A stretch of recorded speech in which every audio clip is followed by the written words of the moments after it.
Saudara warga desa Baladu, Kabupaten Gorontalo Utara dihebohkan dengan serbuan udang ukuran kecil naik ke daratan. BMKG memastikan fenomena udang naik ke daratan tidak memiliki hubungan dengan bencana alam. Ini kalau bawa udang sunai di darat.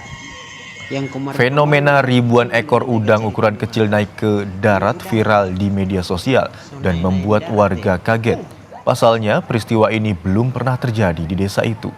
BMKG menilai fenomena ini terjadi karena adanya faktor gangguan manusia atau pencemaran lingkungan di sungai. Mana anumu untung? Nih sendiri ke atas piring. Fenomena udang yang muncul dengan kejadian bencana selanjutnya itu tidak dapat dipastikan karena belum ada penelitian terkait fenomena tersebut, sehingga bisa dikatakan bahwa tidak ada hubungan antara bencana selanjutnya dengan fenomena udang yang muncul.